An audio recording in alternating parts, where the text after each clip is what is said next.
নমস্কাৰ বন্ধুসকল, মোৰ ইউটিউব চেনেল দ্য আছামিজ এক্সপ্ল'ৰাৰলৈ আপোনালোক সকলোকে স্বাগতম জনাইছোঁ। পোখৰা চহৰৰ ফেয়া লেকৰ দিনৰ ভাগৰ ভিডিঅ' আপোনালোকে দেখা পালে। আজি মই আপোনালোকক ফেয়া লেকৰ ৰাতিৰ ভিডিঅ' দেখুৱাম। ফেয়া লেকৰ ৰাতিৰ দৃশ্য অতি মনোৰম।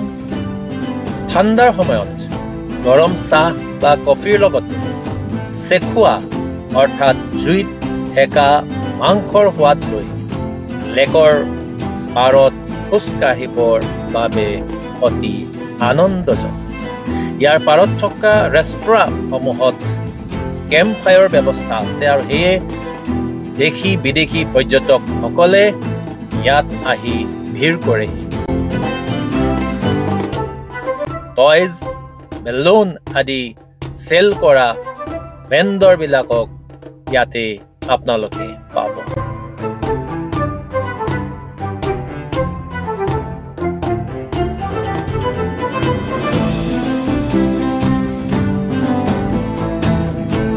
লেকৰ পাৰত ল'ৰা ছোৱালীবোৰৰ বাবে স্কেটিং এৰিয়া লগতে ফেৰিছ হুইল বা বিগ হুইলৰ ব্যৱস্থা আছে।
পোখৰা চহৰলৈ আহিলে ছালৰ সৈতে থকা ছাগলীৰ মাংসৰে এসাঁজ ভাত খাবৰ বাবে নাপাব।